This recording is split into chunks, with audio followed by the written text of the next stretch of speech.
La matinale de Radio Classique avec David Abiker. Et avec Guillaume Tabar pour l'éditorial avec Le Figaro à 8h12. Guillaume, bonjour. Bonjour David.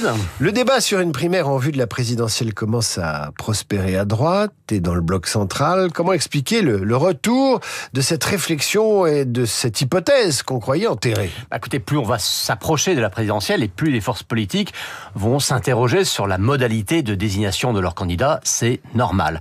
Mais si en ce moment, précisément, on reparle du primaire, eh bien, c'est en raison d'un constat de faiblesse. Édouard Philippe, à Bruno Retailleau, en passant par Gabriel Attal, tous les prétendants de ce qu'on appelait le socle commun, traversent une phase pour le moins difficile, et le moins qu'on puisse dire, c'est qu'ils ne sont pas flamboyants dans les sondages.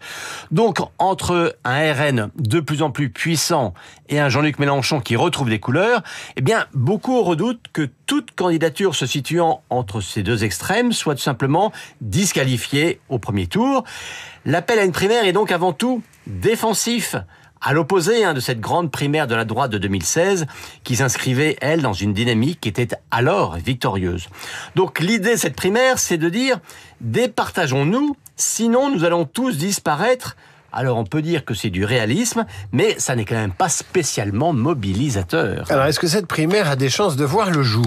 Écoutez, la pression va se renforcer si, dans les mois qui viennent, il n'y en a pas au moins un parmi eux qui parvient à faire le trou. Mais voyez-vous, le plus difficile, ça ne sera pas de s'entendre sur le principe d'une primaire, mais de s'accorder sur son périmètre. Bon, ce qui semble a priori le plus logique serait qu'elle concerne les partis de ce qu'on appelait donc le socle commun, Renaissance, Horizon, le Modem et les Républicains. Mais est-ce si évident que cela ? Au centre-gauche, certains pensent n'avoir rien en commun avec la droite, par exemple sur l'immigration. Et à droite, beaucoup d'électeurs pensent qu'il ne faut pas se tourner vers les macronistes, mais au contraire redevenir une droite forte. Alors, peut-on concilier les deux ? Eh bien, c'est ce qu'imagine Laurent Wauquiez en parlant d'une primaire qui irait de Gérald Darmanin, macroniste, à Sarah Knafo, zémouriste. À chacun son périmètre donc, mais personne ne peut forcer les autres à accepter son propre scénario.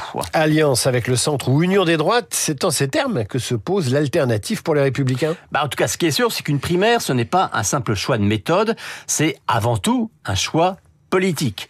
Et s'arrimer au centre ou s'ouvrir à droite, en commençant par Reconquête, c'est vrai qu'il faudra choisir pour LR. Et d'ailleurs, Xavier Bertrand somme son parti de trancher cette question stratégique avant de se poser la question du choix de son candidat. Ça se conçoit, mais rappelez-vous la primaire de 2016. Elle allait d'Alain Juppé à Jean-Frédéric Poisson. Ce qui correspond grosso modo finalement aujourd'hui à une primaire allant d'Édouard Philippe à Sarah Knafo. Donc ratissé très large, eh bien sur le papier en tout cas, ça devrait être possible. On verra. On verra. Guillaume Tabar, l'éditorial avec Le Figaro, vous le retrouvez sur lefigaro.fr en vidéo, évidemment.